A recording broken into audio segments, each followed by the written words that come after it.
You know that phrase, trust the government? Forget it. Because during the Cold War, trusting the government was like trusting a cat with a chainsaw.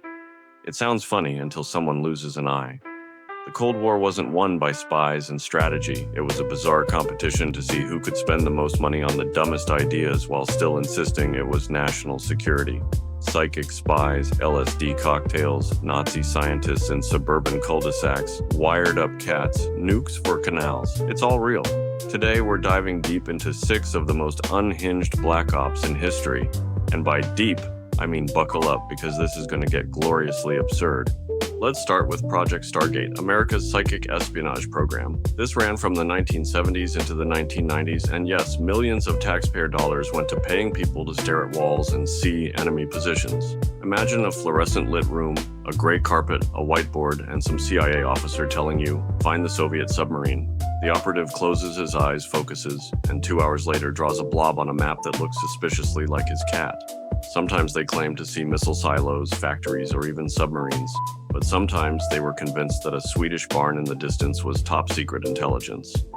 The government held these sessions as if they were serious intelligence gathering with daily briefings, memos, and budget justifications.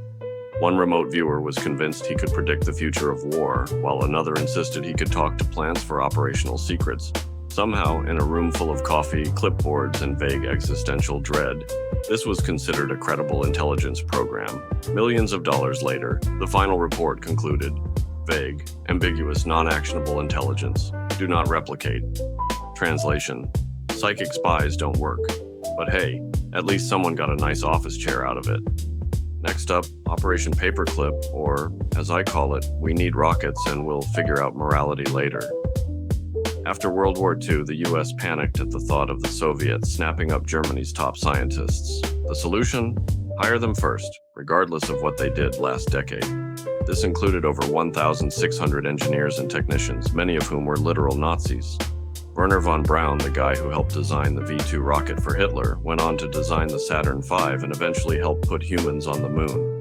Imagine it, 1 year, forced labor and death rockets, next year, NASA and Disneyland medals. The logistics alone were absurd. They moved entire families into suburban neighborhoods, often sparking quiet moral crises among the locals. Wait, the guy next door literally killed thousands, and now he's fixing my telescope? The press mostly stayed silent, the government shrugged, and history conveniently forgot that morality took a backseat to space race supremacy. Then there's MKUltra, because apparently the CIA thought LSD wasn't chaotic enough in the streets. Starting in the 1950s, they dosed prisoners, students, military personnel, and even their own employees with LSD, mescaline, and other mind-altering substances, frequently without consent. They set up fake brothels, hypnotized guards, and conducted sensory deprivation experiments. One of the program's most infamous victims, Frank Olson, was dosed unknowingly and later fell from a hotel window, a grim demonstration of the program's consequences. Employees described seeing walls melt, lamps talking back, and people staring at ceilings for hours muttering, "It knows." The internal memos were chillingly bureaucratic. Subject displayed extreme response to psychoactive cocktail. Translation: someone lost their mind, and we billed it as research. The scale of absurdity is staggering, but somehow this was considered serious work. Next, Operation Northwoods, a document that makes you wonder if the Pentagon was secretly auditioning for a bad action movie. Drafted in 1962, Northwoods proposed fake terrorist attacks on U.S. soil to justify war with Cuba. The plan included bombing Miami, hijacking planes, sinking ships, and blaming it all on Cuba.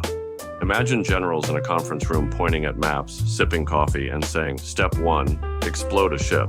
Step 2, hijack a plane. Step 3, blame Cuba. JFK thankfully said no, stop. If this plan had gone forward, you'd have newspapers screaming about American casualties orchestrated by our own government, and historians would be writing essays titled, How the CIA Tried to Start World War III Because Someone Had a Spreadsheet. Then comes Acoustic Kitty, the CIA's cat surveillance program. They surgically implanted microphones, antennas, and a power source into a live cat. The first mission?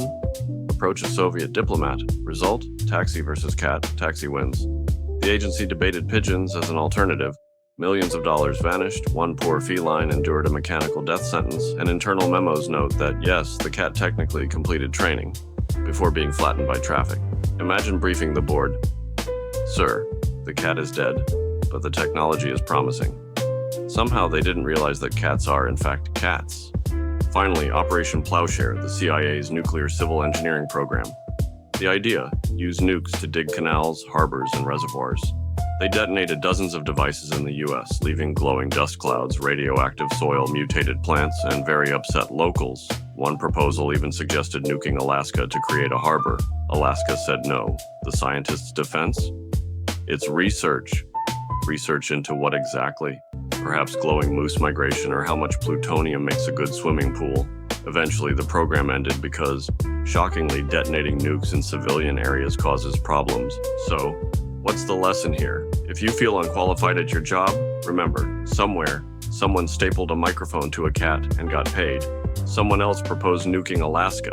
Someone else sat in a room, staring at a wall, claiming to see Soviet submarines, and someone else dosed an unconsenting man with LSD and claimed science. The Cold War wasn't strategic brilliance, it was bureaucratic chaos funded with enough money to bankrupt most countries, and yet, it worked. Somehow, the United States survived decades of psychic spies, LSD cocktails, nuclear experiments, and cats being sent on suicide missions. History is weirder than fiction, and the moral is simple. If you ever think your work is ridiculous, just remember, government-approved ridiculousness has killed, confused, and melted minds for decades. And they got a budget for it. So the next time someone tells you the government would never do that, show them this list. Show them the psychic spies, the rocket scientists, the LSD victims, the wired-up cat, and the glowing dirt. Then take a moment to sip your coffee, shake your head, and accept the fact. We survived because the people in charge were absurd, dangerous, brilliant in the wrong ways, and maybe a little lucky. That, my friends, is history, utterly unhinged, wildly expensive, and terrifyingly real.